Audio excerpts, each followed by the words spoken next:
everybody, and welcome into today's episode of the Top Cut Yu-Gi-Oh! Podcast. My name is Sunny, and I am here, of course, with my spectacular co-host. Tell him what's up.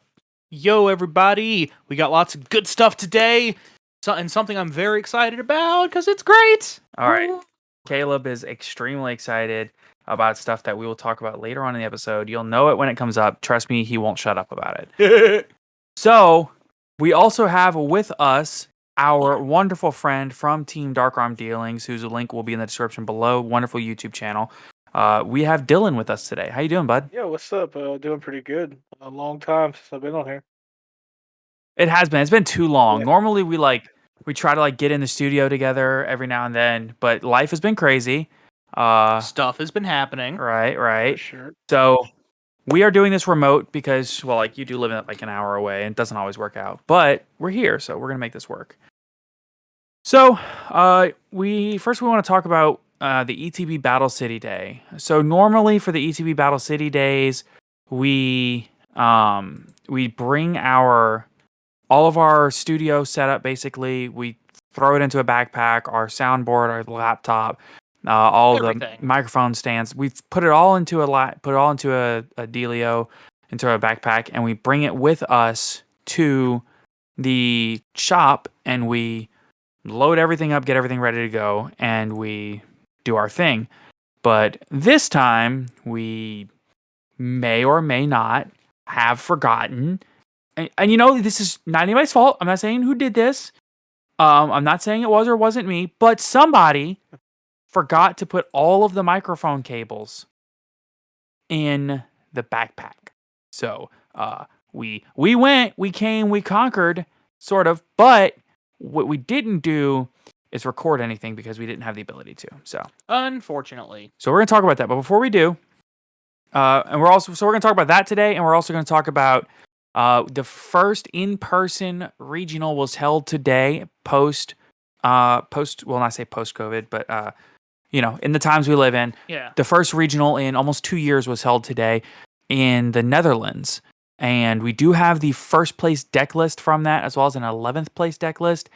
And as of the time of recording this, all of the information should be available, but we don't have it yet. So we're just going to talk about what we know. Yep.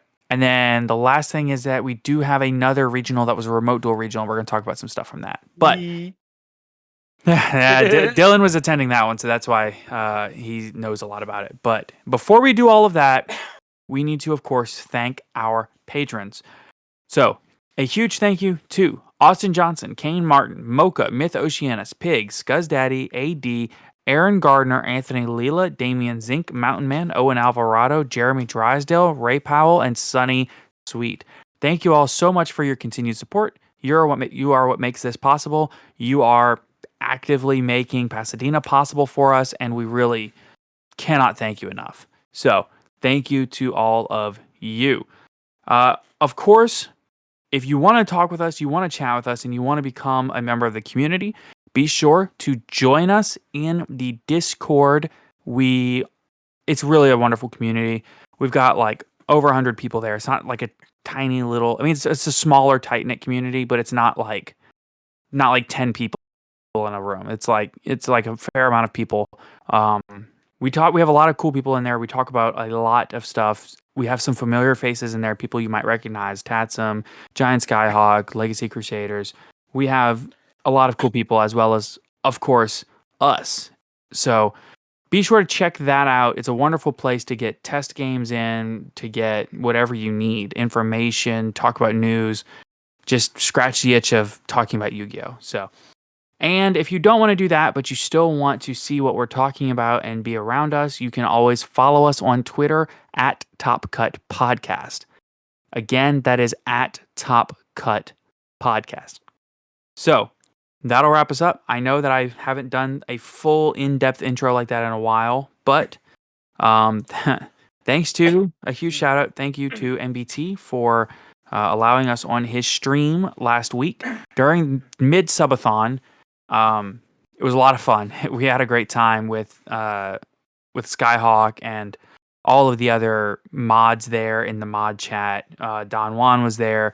We took questions from the people watching. It was a lot of fun. we enjoyed ourselves. So, but I know that we did. A lot of people started listening at that time, so I wanted to give a full Yeah. And rundown. welcome all those new people. Absolutely. So, we are going to go ahead and get into the meat of today's episode. We are talking almost entirely about, we're going to talk almost entirely about the competitive scene today and the regionals going on around the country and around the world. So, with that, we do want to talk first, though, about the ETB Battle City Day. So, yesterday's event was a GOAT format tournament. Mm-hmm. So, I think all three of us played in that tournament. Is that correct? Yeah. I definitely cool. play Caleb. Yeah, round 1. Yeah, that's true. I think that I don't know. We played GOAT. I've got to admit, I've grown more on Edison, but GOAT still has its allure, and for me, that allure is Reasoning Gate. Yeah, I don't know what it is. Go ahead, Dylan. I gotta ask Caleb, how was him Double Dust Tornadoes game 1, brother? God. Like, God. Caleb had such a rough day that he got rid of his deck. He just left it at Dylan's house after. taking Oh, away no, the that was just me Pac-Man. being stupid. But yeah, I played Pac-Man. Sonny played Reasoning Gate. What did you play, Dylan? I played a Warrior Goat. Like it's I don't even know what to call it, to be honest with you. It's like a Warrior toolbox, but it's definitely more It's of like a a Goat goat. control list. It's like a GOAT control list with like a small warrior package teched in. Yeah. Yeah. I got you. That's fair. That's respectable. So Been playing the the next same thing list since like is, 2016. I mean, hey, listen, did you do well? No. I guess I did. I lost to Nick. And then I lost to Cameron. So yeah, I didn't do well. Okay, so but you went like 2-2. I I lost guess that's not like the worst, but like you have like a reasonable like history of success with that list, yeah. Yeah, no, yeah.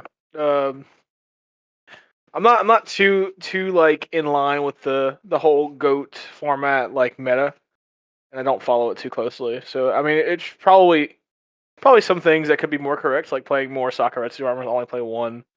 Um, just some things should be probably a little bit different, but Yeah. yeah. I tell you what though, my day was insane. I opened up my day with let's see, what did I do first? I played, I guess, just against like a standard GOAT list pretty much. And it was just Reasoning Gate. I didn't brick, so basically you win, you know? Yeah. If you don't brick, you just climb to 8,000 and you just win. It's kind of insane, honestly, what the deck is capable of putting out. So I win round 1. Round 2, I played against Water Control. You know, I offered to let him go first, second, and third, and he chose not to, so I 2-0'd. He's I'm talking joking. about the game with Jack. Yeah. Well, okay. It was kind of funny because we played out games 1 and 2, and he was like, "Wait, what is this? What's going on? Why are you summoning 18 times in one turn? You're not allowed to do that. This is GOAT." Where's my Nibiru? Yeah. Wait a minute. I don't have Nibiru. What's going on?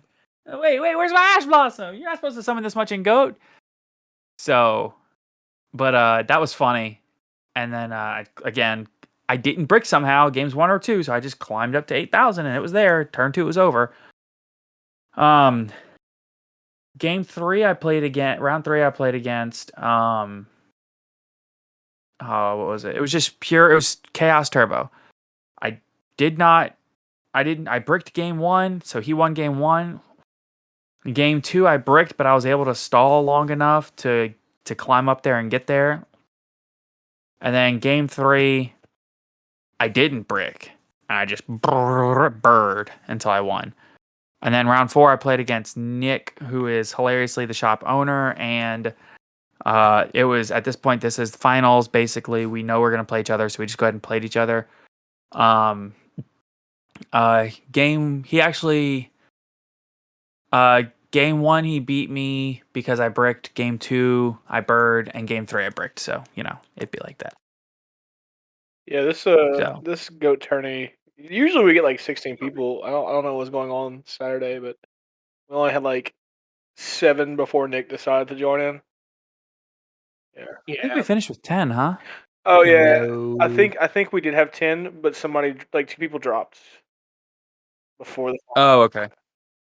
Yeah, well, no, because I remember in the finals, I got a bye, Yeah. but I got 4th overall. Right.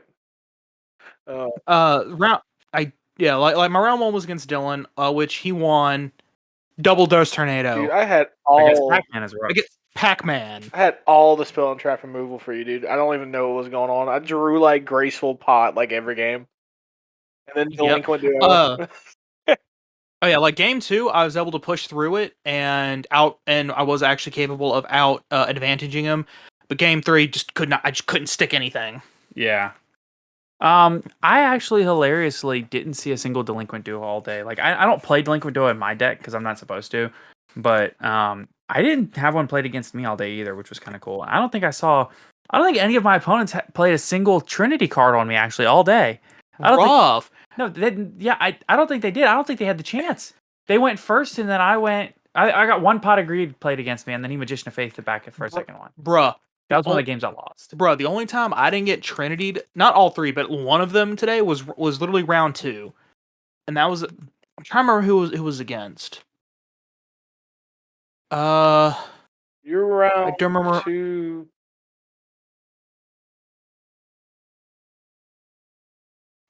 I can't remember. I don't remember. I think it was Trevor for some reason, but I'm not sure. Oh yeah, you know what? It was Trevor. Yeah, it was. He didn't get it. He wasn't able to get a Trinity off. He just couldn't draw one. Unfortunately, he bricked the entire literally both games. He bricked real bad, and against Pac-Man, that's the worst thing that can happen because you can't even grind me out. I'll just get my advantage train rolling. Right. Ain't no grinding past, man. Game 3 was actually against the water control deck. Oh. So part of water control is normal summon amoeba, creature swap to give you the amoeba, and you take a bunch of burn damage. He didn't get to resolve that once. He activated creature swap 3 times, didn't resolve it once because he kept normal summon amoeba, and I would just compulse the amoeba on creature swap activation. Yeah. Game 2, I actually ended up just siding out my Messenger of Pieces because he was running Mother Grizzly, which is 1400 attack. Yeah, so it gets on. Yeah. Yeah, exactly. It's on her. So I was like, this isn't going to help me. Sided in Swords Revealing Light. It's all cool. Won that game. Round 4, which was finals. I got a bye. Top 4. I got 4th place overall. That's the best I've ever done at a local. I mean, hey, that's where you start, right? I remember when I got my first locals top, I went I think 2-1 with a bye. And I mean it was 3-1 with a bye maybe. Yeah. And it was just like I got third because I had the bye and it just worked out. And then since that was, I don't know, 6 months ago, and since then I top most locals now, and I top most locals, and I topped a case tourney recently. It's just Woo! you take it one step at a time in your career, Heck yeah, brother. Natural line So progression. that's it. Just keep getting better every time. So I guess the next thing to talk about is do you remember all your rounds, Dylan? From the regional? No, from No. the tournament. Yeah, Oh, from the GO tournament. the Go tournament. So round 1, obviously up against Caleb. Dude, I just find it so funny, Caleb. I'm sorry. I'm gonna say a lot here. I saw Caleb activate Messenger of Peace, and I was like, oh, I know he's playing now. I looked at my hand, and I see Double Dust Tornado, like, Pot of Greed. I'm like, oh, okay. I kind of just, Oh. at this point, like, what do you do? Yeah, just chew through all my protection, and there's not much I can do. Yeah, no. And then, like, game 2, I just didn't open up like that, and he out-advantaged me. He got a setup going. And then game 3 was basically a repeat of game 1, except I think worse, actually. Like, it was like way more insane. It was like pot of greed, delinquent, graceful, sinister. That game, you resolved graceful 3 times. Yeah, it was That's rough. crazy. It was ridiculous. And then game 2, round 2, I played against Tyler. He was playing the water control deck. Uh, I don't remember exactly what happened, but it just seemed like I just had the answers. Like I was using my cards like correctly and just just playing. Just had the answers for him. And round 3, I played against Nick. Nick is actually really good at Goat. He just played correctly. He was um I think he did like a couple plays where like a couple times he won the game by like having like relinquished in like a couple monsters or $1,000 restrict, and actually like um well, tribe infecting virus saying it his own or $1,000 restrict away, and Yeah. Oh, yeah. yeah, I saw that. he did it a few times. He did really good. Like he outplayed me completely. Uh, and then round 4 I played against Cameron, but yeah, Fair enough. Fair enough. so that's what happened. Well, I know that I had a lot of fun. A lot more fun than I was expecting to have, but I mean, I enjoy Goat. It's Oh, quite yeah. a lot. Pac-Man has slowly turned into easily one of my favorite retro decks. Yeah. Says the man who also plays Pac-Man and Edison, Right. and somehow makes it work. Don't know how. Yeah. But yeah. Like I said, I had a lot of fun at the Goat tournament. It was really cool. That's actually over at our sponsor, ETB Games, over in Alexandria, Louisiana. Absolutely. So be sure to check them out if you have not already. Oh yeah. As normal, link to the website's in the description. Check them out. They're super cool. Yep, absolutely. So, I think that we will pass on from the GOAT discussion for now. Let's get into advanced. Absolutely.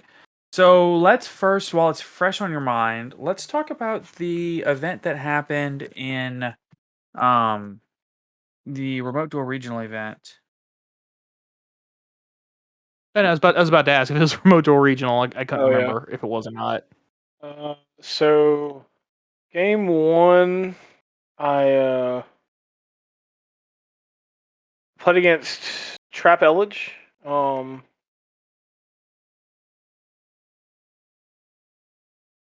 Played against Trap Elledge. I'm playing Virtual World in this event, and Right. yeah. So like the Virtual World matchup's actually really easy against Elledge in general because of Chuche being a recurable pop and either being able to hit the Gold Lord on activation in the Gold Lands or hitting in Gold Lands himself on activation. Especially with Shin Shin up, like it's just a really hard combo for them to get out. But if they have the out, which he had the out, both games, it creates a situation where it's like they have the Conquistador, you target with a virtual monster, and they pop your target, and you can't resolve the virtual monster. And since they're once per activation, once per turn, Ooh. you just lose that monster in hand. Right. So that's kind of what happened. I believe game 1 he evenly matched me there. He did evenly match. Oh, Yeah. Oh, that's rough. And then game 2 hit the Nadir Servant to pop the Chuche. Uh, right. yeah. So then you go to round 2. I just want to say this whole tournament I actually bricked really hard, a lot. I was making pretty suboptimal boards. Now like Shin Shin Chuche Pass isn't that bad. There's definitely Now, wait, hold on. Wait. I would just like you to say it one more time. What deck were you playing? Virtual World.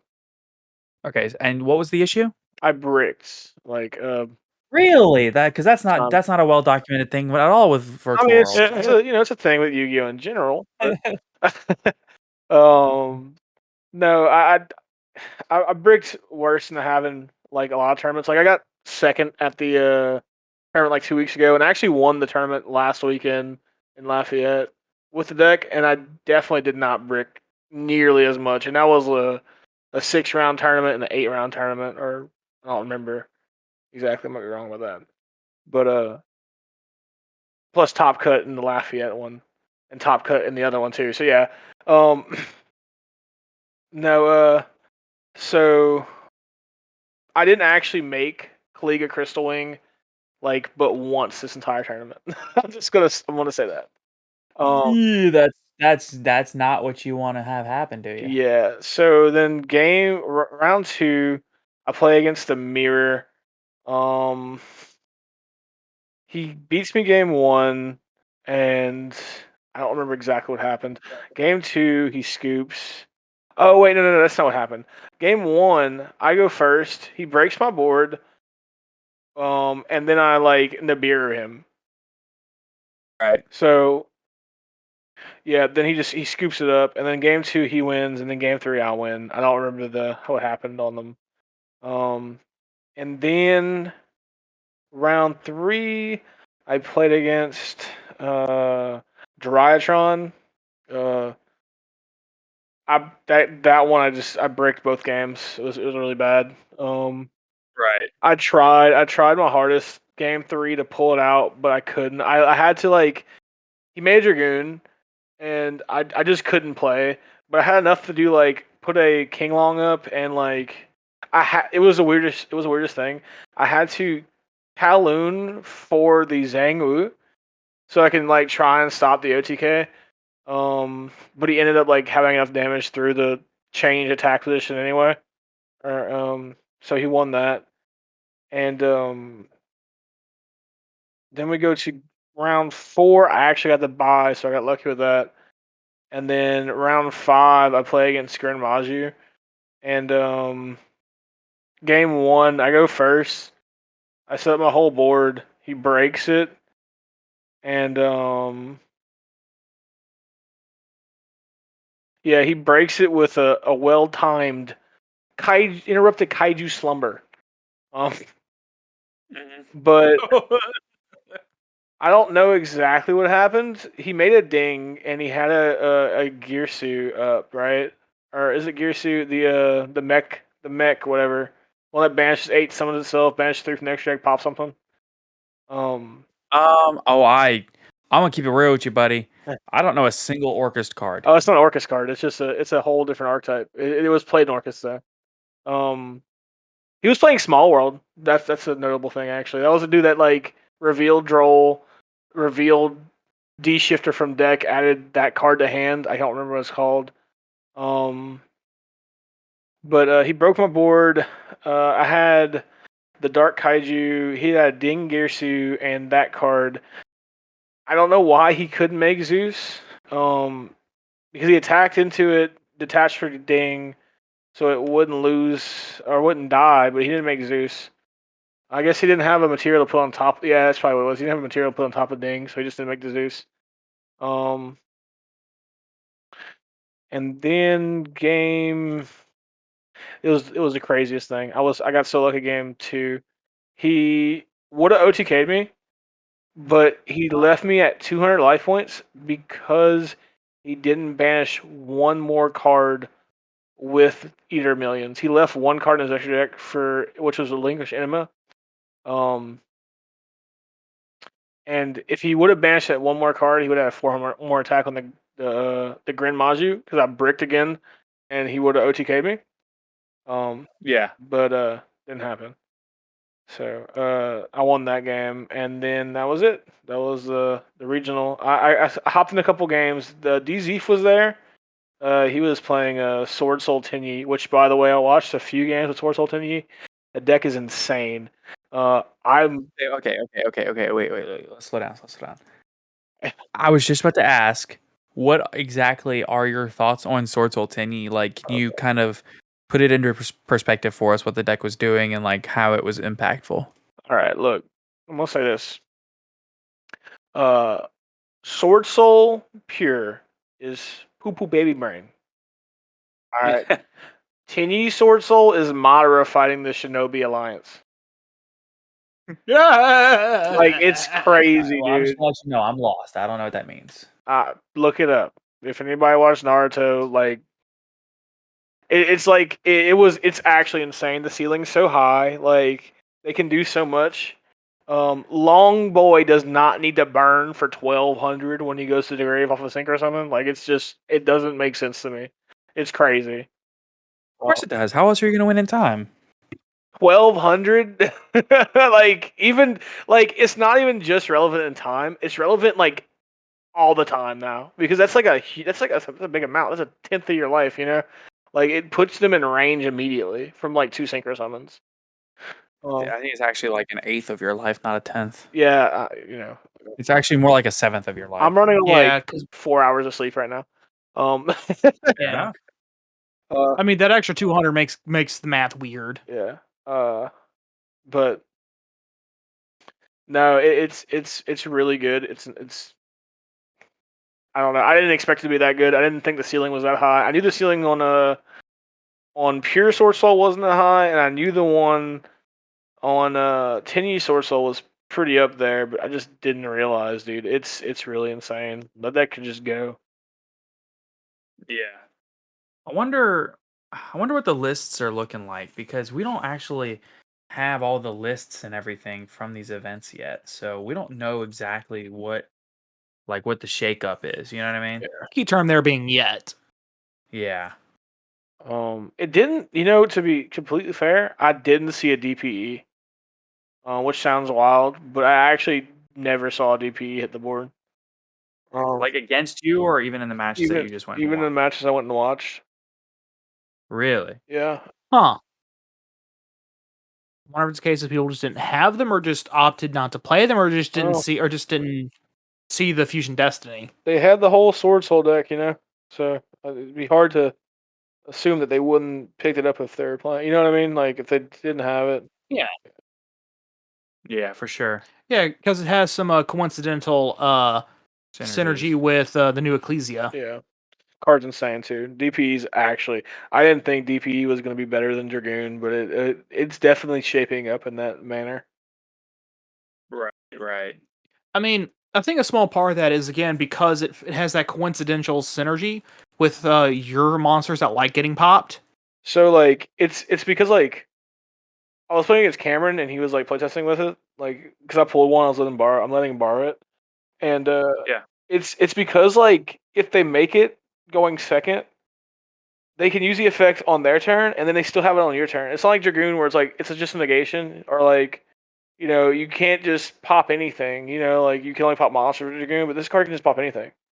It's like Right. and it doesn't target. I didn't know it didn't target till he used it, which is insane to me too. But no, on your turn you can pop one of your cards and pop one of their cards, and then on their turn you still have another pop. It's because you just pop itself. It's crazy. Right. And you get that follow up in the graveyard with Celestia. Oh, dude, yeah. I mean, I know the deck is good. It's just, it's a little bit on the as somebody that just invested and got the entire deck except for 3 Fusion Destinies. Hey, if you're listening and you have 3 Fusion Destinies you want to offload, hit me up. Specifically, if you want to trade them for 2 Lord of the Heavenly Prisons, hit me up. Let me know because I really need 3 Fusion Destinies. It's the last thing I need to play pure, and I can probably go through my bulk and get all the 10E stuff. So, I don't know. I'm really interested to see like where everything goes from where it's at now. With that deck, it feels like it could be the best deck in the game, but it feels like it could also be like just a very nice tier 2 deck. Oh yeah, no, like at the moment, I would actually set it as a tier 2 deck. For now, it depends on what happens on the next ban list. I don't know, man. Like the 10E version is insane. Like it really is. It's crazy. Like I was watching the dude Yeah. today, like one of the games. He made the link to 10E, and I might be wrong, but I know it's a reborn, but I believe you discard for cost. So he discarded Yeah. a card for it, right? And then like he targeted his Taie engrave, and the dude effect veilered or impermed it. I don't remember. But then the dude's like, okay, uh, box it, pop it, summon another one from graveyard, summon the Taie from graveyard. Now he has 4 synchros on board because of the the Tinny's engrave. Like it's crazy. Like it really is insane. That's ridiculous. I What on mean- earth? Yeah, it's pretty wild. I'm not gonna lie to you. I mean, oh man. I mean, like I said, we'll have to wait to see what the next ban list does. Because if it like just absolutely, I'm talking end of the world apocalypse for like Tri Brigade and Drytron and what and blah blah blah, then it's definitely going to be the deck to play, the next deck to play. Yeah. But again, that's assuming giant apocalypse ban list. Oh, Did you see any Flunderies? I did not actually. I did not see any Flunders.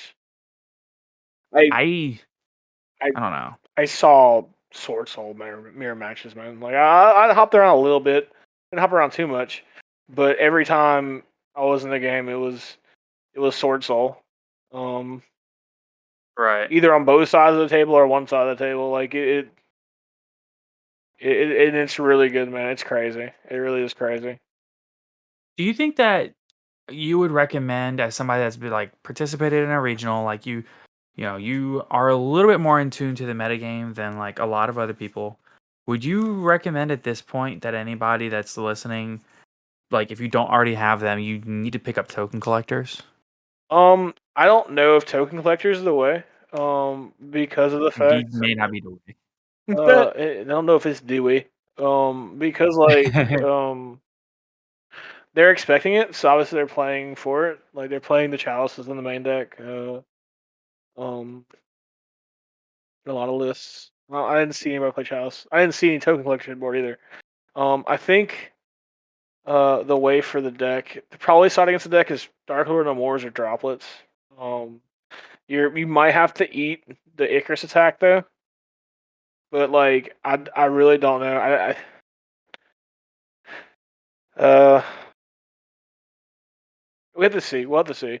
But token collector is a good idea, but I don't know if it actually is worth it because everybody's expecting it. So like maybe you need to find some other way to stop the deck. I think the deck.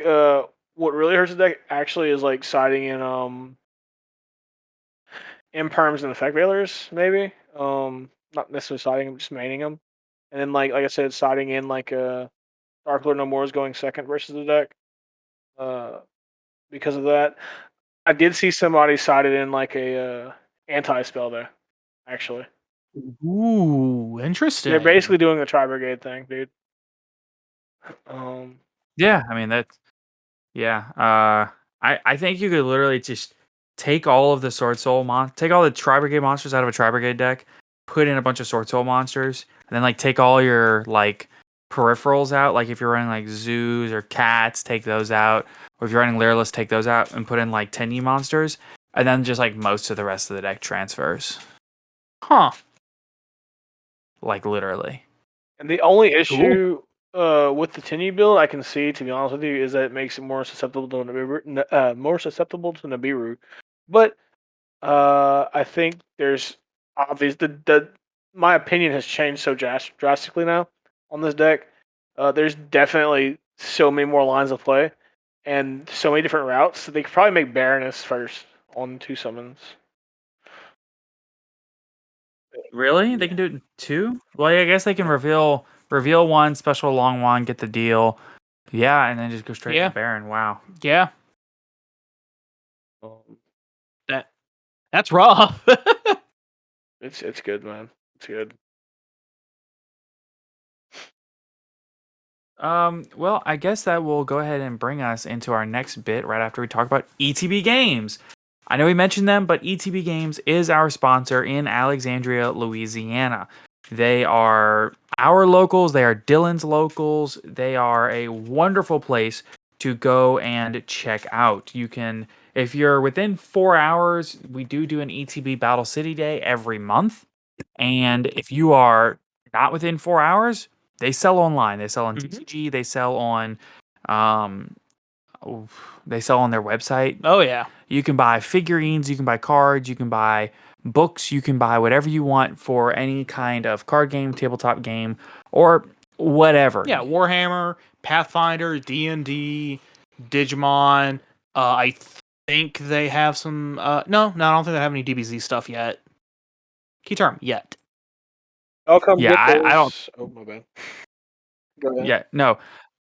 I was gonna say they do have Digimon. I know, and I think they have a little bit of DBZ. Maybe Okay. maybe not much. I don't play the game, so I haven't looked at their DBZ collection. But I do know they have Digimon, Pokemon, Magic, and Yu-Gi-Oh! As standard. Yeah, they have all the display cases out, everything for them. Yep, So, it's great. so Come get your I think that'll. Lost Art Burstinatrixes or Burstinatrix. I don't know. That's true. That's Yeah. true. It is one per customer right now, so that way there is enough for everybody. So please, if you want to, please come and get one. We also have Burst of Destiny in, and I think between the whales at our shop, I think all of the Synchro Storm already got bought out. Yep. So I didn't get a single one from them. you got yours in other places. Yeah, I got my one box somewhere else. Oh well. But be sure to check it out. We really do have a great community. We are very invested. It's actually a very competitive community for how small it is, and it is absolutely worth checking out one day. So, if you want to check them out, their link will be in the description below. But moving forward, the next thing to talk about is the regional that happened in the Netherlands. So the reason that we have any coverage for this is honestly a huge shout out to Tatsum. He was at the event. He went to he was at the event. He covered the event. He's already put out a couple of deck lists, an Invoke Dogma list, and the first place list, which is, I'm going to be honest with you, maybe one of the coolest and most innovative deck lists I've ever seen. Oh, easily. Madolche. Woo! Madolche got first place at this tournament. A huge shout outs to the guy. I don't know him. I'm just going to be honest. But it was his first regional. And it was his first regional ever. He took Madolche. He says in the video he was not expecting to do super well, but he picked up the game like right before COVID. He attended one YCS that was close, but he never actually went to a regional. And he scrubbed out of the YCS. So he started playing just like a month or two before COVID. And so he's just been playing for literally like 2 years, and this was his first real event. And he's just spent all of COVID just like dedicated to like perfecting himself, which is amazing. Mm-hmm. Keep in mind, this is not like a low end regional. There's like several YCS toppers and winners. There's like Raphael Nevin. This is his low. Like this is like a really legitimate tournament. Oh yeah. But I mean, I think that's the case for most European regionals. Is the competition's a lot higher just due to there being fewer people. So in order to top, you have to be better. I would say that the good player concentration is really high in Europe from what I've seen. So that might just be biased though from seeing competitive coverage of European events and not That's being European fair. locals. That is fair. But I'm just going to go through the deck list because we have the whole deck list here on Tatsum's channel. It is spicy. Yes. And it's just kind of cool. So 3 Angeli, 3 Magdalene, 3 Petting Sessur, all very standard. They're all your starters. You have to run 3. 2 Messengelato, which is standard. Is it? I mean, yeah. Some cut it down to 1, right? No. The reason why is because in order to go full combo, you need both in deck. And that's a full, if you don't stop me, you're going to lose. Right. In order to do that full combo, you need 2 in the deck. If you draw, it is bricky if you draw 1, but there's a card later in this list that kind of fixes that a little bit. Right. It does immediately shut off the, if you let this go, I win.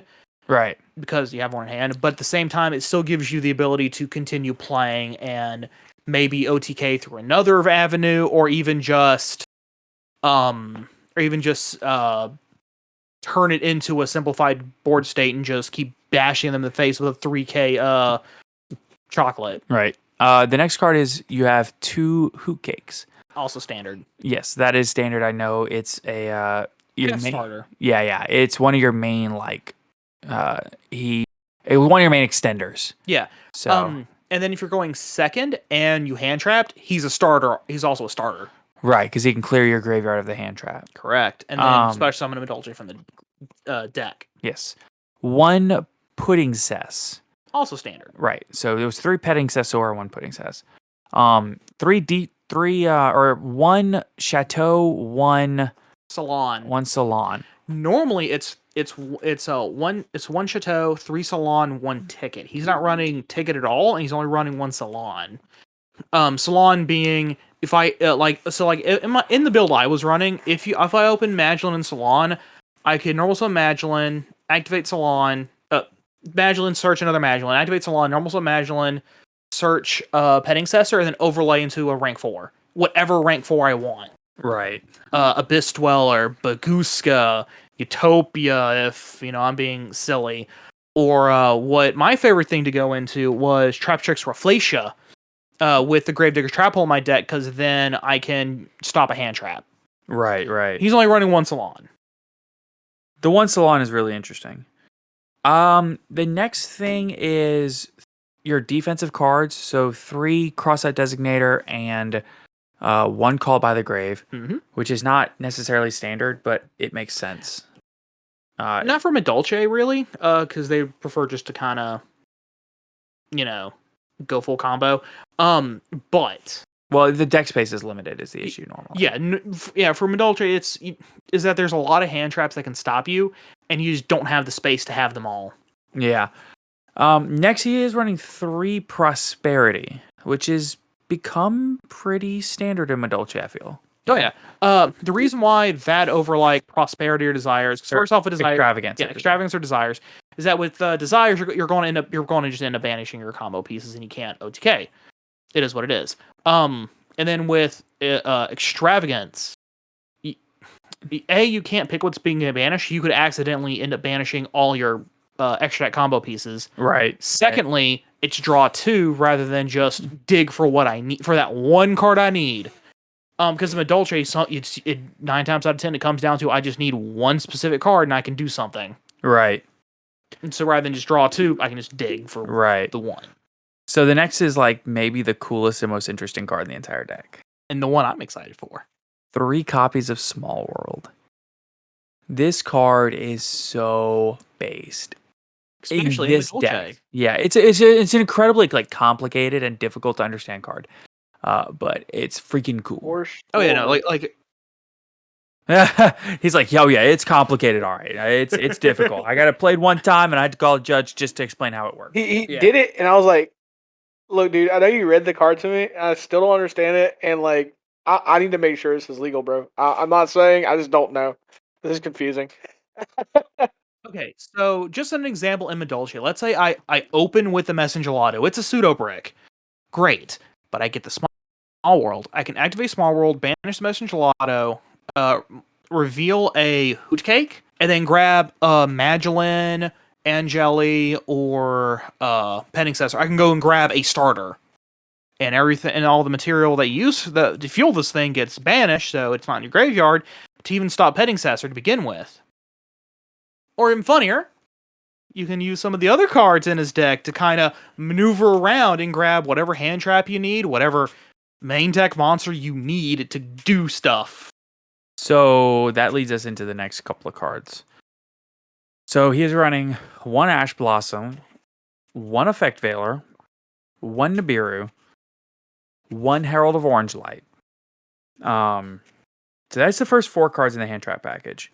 So first off, those are all great Small World packages because there are fairies, there's earths, there's some with 0 defense, some with 0 attack, level 6, all over the place, which is great for Small World. Yes, you got level 2s, level light monsters, dark monster, or well, not dark, but light, fire, earth, yeah. Pangertops being an earth. Well, we're getting there. Yeah. He is running 1 Saravius. It's a ritual hand trap monster. It's a light level 7 monster which gives it the synergy with the next card, which is Pankratops. Yes. So it's literally there as a small world target, and technically it is a hand trap card. Oh yeah, it can stop Effect Veiler and Imperm. Anything that targets, it can stop. Right. So, like when one of your cards gets targeted, you can like use Saravia, and it'll stop. It'll literally stop you from like it'll stop your opponent from stopping your play. Yeah, exactly. It's like another defense card. Yeah, or if you know your opponent isn't going to be able to target anything, you can just use it to reveal itself, reveal Pank, and then grab any Madolche, anyone you want. Right. So that's really cool. The next card is the Pankratops we were talking about, which is cool because it's level 7, so it matches, and it's Earth. And then the next set is the Gamma package. Which Also all small world targets. which all have 0 defense, which means you can which means if You can do it with Pank. yeah. So if you draw 2 Gammas in Small World, you can activate Gamma. You can activate it, reveal the Gamma, Pank, any Madolche. Yep. Let's go to the races. I would actually recommend Angeli though, because then you also have the other Gamma in hand. Yep. And So then then- you can activate your Angeli in your hand, and And then if they attempt to ash it, you can you have another Gamma. It's Bingo. so cool. Next you have 2 Imperm and 2 Madolche Promenade, which is your what you call it lineup. Yeah. trap lineup. The promenades are standard. The 2 promenade is standard because it's A, searchable, and B, it's just negate a face-up card. Yeah. For the low cost of returning a Madolche from field or graveyard back to your hand. It's basically Which I think is very cool. the tidying of Madolche.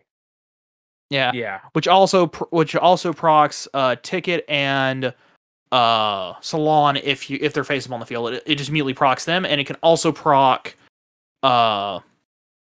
Chocolate. I wouldn't recommend procking Chocolate off of unless it's your turn. Right. I don't know. I think it's the coolest iteration of this deck that I've ever seen. Oh, honestly. No, I completely agree. Absolutely. The only thing where I'm like, I kind of see why I did, but I'm kind of iffy on it is actually the 2 copies of Imperm. But I think that was I think part of that was to keep himself at 40 cards. But at the same time, if he opens one, he still has a second one in deck as a target for a cross-out designator. Yeah. Well, I know that it is without a doubt the coolest Madolche deck I've ever seen. I think that this is the future for this deck, and the only thing that I'm really super worried about is the idea of having to understand Small World going forward. Yeah. Yeah, no, it's a world, bro. Yeah, Yeah. it's a weird card, man. Yeah. Now, I mean, now the thing about it though is that like when your opponent, reveals the 2, it's actually not too hard to check if that's even a viable option because all you have to do is compare the 2 cards, and if they have 2 of anything that matches, that's not a valid target. If they only have 1 thing that matches, attribute, type, attack, defense, valid target, level. Yeah. And then you check the 3rd target, the one they special summon, or the one they add to their hand, with the 2nd target, which gets banished face down. Right, and as long as it's got exactly 1 thing in common, then it works. So theoretically, I could literally do, oh no, I have the wrong Madolche, use it to, and then reveal Pank, and then grab another Madolche. Or, you could theoretically even like reveal like a Hoot Cake and grab a different Madolche. Yeah. Because he's a level 3 Yeah. beast instead of an Earth. Yeah, exactly. The main point being Pank is an amazing in-between between all of them. Literally any 2 Madolche, one Madolche into any other Madolche you need, and it can turn a lot of the hand traps into a Madolche. Not all of them, but a lot of them, like Gamma, Driver, and Effect Veiler being the 3 main ones. Right. Because Pank has 0 defense. Which is nice. It's very cool. Everything about the way that this deck is built and the way that this deck operates is just the coolest thing in the world to me. I don't know exactly why. I'm not a big like Madolche guy, but it's Oh, I so am. freaking cool. Oh yeah, I know you are. Yeah. I know you are. People, if this is a video, you can probably tell that I'm a lot more animated than I normally am, moving around a lot more, just because I'm excited about this. This is cool. Caleb is literally sitting on the edge of his seat. Yes, literally. And bouncing my legs, just all this energy, because it's so cool. Yeah, this is definitely the next iteration of this deck for sure. So, we do know though that I'm gonna be honest. I'm not gonna go through the side and the extra. The extra deck is a pretty standard Madolche extra deck, as well as Like, the only spicy thing in there is Underworld Goddess of the Closed World. That's like the only thing that's in there that's not normal for Madolche. right. Oh, and then he also opted to run the Omega and a what would you call that? What would you call that slot? Anti the anti Adagnister. like he's running Wimpeg as Edingster, but you can Oh, the Invoke Stradal Dogmatica slot. yeah Maximus stuff. the anti Maximus slot. Yeah. You know, you can have Entis, Adagnister, Fossil Warrior. What was it? Skull Knight. Yeah. Just anything like that in there. Yeah. So, and that leaves us. I think that'll pretty much bring us to a close. I don't really know if there's a bunch else to talk about. I think that the format is shaping up in a really interesting way and going a really interesting direction. But fellas, do either of you have any closing comments that you want to give? Madolche, best deck. Well, you know, I hope, but I'm scared. I'm not gonna lie to you. that Source on 10E list looking hot, man. That deck is looking hot. Well, now that you bring that up, Yeah. Just- Sword Soul is definitely the best and most expensive rogue deck, considering you have to have Secret Rare Small Worlds, Secret Rare, Pot of Prosperities, Crossout Designators, and everything in the deck itself. But, it's cool, just expensive. The next thing that I want to say is that Sword Soul, a week ago, it was like the worst deck that they've released in a while. And now that I've picked the whole deck up, it's like the best deck ever. You should all try to pick it up. Be afraid, be very afraid. I don't really know there's much else to say other than now that I have it. I will say, without the Tinies, you gotta have the Tinies. You got to. It just changed. It's a whole different deck. It is actually insane. Absolutely. would you compare it to like Tri Brigade, pure Tri Brigade, and then like Zodiac Tri Brigade, that kind of thing? It's better. It's better with the Tinies than Tri Brigade. It's like Tri Brigade, pure Tri Brigade with just pure. Just pure is like pure Tri Brigade. It has less lines of play. With the Tinies, the deck is extremely versatile. Has an extremely high ceiling. Extreme. Similar to the Lyrilisk build of Tri Brigade. Yes. Let's say that. Yeah. I think that's a good example because the Lyrilisk build of Tri Brigade, the ceiling is a lot higher than Pure, and the lines of play are way less linear. So it's a lot harder deck to play. And I think that not only is it harder, but it's also something to consider. But the last thing that we need to do, though, is the podcast question of the day, which is, what are your thoughts on the return of regionals, YCSs, and in-person play in general? We know that this is something that's a little bit, a lot of people aren't really necessarily comfortable with this yet, but this is not my decision or Caleb's decision or Dylan's decision or anybody around us. This is something that Konami has decided we're clear to do. And so that's kind of where we're at. So with that said, be sure if you're going to these events to take all precautions, wear your mask, make sure to get vaccinated, things of that sort. In the meantime, though, how do you feel about these events returning? How do you feel about organized play returning? And I mean, are you excited? Do you want to? Are you excited to see all your friends again? Are you excited to go to locals, clap up some people? How do you feel about in-person play? Personally, I'm very excited. I want it. I want to see it. But that's just me. So I am cautiously optimistically excited. yeah, That's a good way to put it. Cautious optimism, but it's still excitement. Yeah. Dylan, how you feeling about it? I feel like they're going about the right way. Personally, and I think it's actually fine. That might be controversial to say, but I feel like the precautions they're taking in having the event and what they're requiring makes it okay. Especially events like on the scale of Pasadena. Right. So Well, I think that we need to. Last thing is to read off the last question of the day and answer it. So we asked last week, what is your Yu-Gi-Oh accessory that you splurged on, that you spent a bunch of money on, whether it's a mat, backpack, deck box, whatever. My personal answer was I had a late night CCG backpack that I'm very happy about. Oh yeah. My personal answer would actually be a gym accessory deck box I'm waiting to come in. Right. I see some great replies here. A POW Manga Mats, Cyber/Harpy Lady cloth playmat. Very cool. Ooh, very nice. We've got some replies. I've never splurged on anything. I'm a budget player. Fair. Gem luxury cloth playmats, more playmats. Actually, pretty much everybody said a playmat. We had one that was a Dragon Shield deck box with like a leather cover that can hold like a lot of dice and that's a really nice. it can hold like 150 cards, all the dice. Very cool. And then over in our Discord server, because we asked the question both on Twitter and on our Discord server, we got some stuff for some cool deck boxes, a really nice metal field center. That one particular deck box is like amazing. Somebody said they got the entire Amanda LaPalme IP Masquerena set with the cloth mat, the sleeves, field center, all of that. That's a nice chunk of change. Yeah. A high school DxD wooden double-sided deck box, very cool. It is very nice. He posted a picture of it.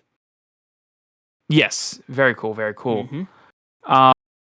And just more like Amanda LaPalme stuff, Gemtech stuff. The somebody said they like the Ultimate Guard boulders, but you know, the boulders work good, but they've also splurged on some cool Gemtech stuff. So, and you know, more play mats, just all these cool designs. It was really cool to see some of the swag that people have gotten. Mhm. So thank you to everybody that replied with that. But that'll pretty much wrap us up for today. Again, you can find the podcast question of the day as soon as the episode airs. We go ahead and we post it on Twitter, so you can always find it there. In the meantime, thank you everybody so much for listening. It means the world. Thank you for your support, and have a good night. Take care, everybody. later.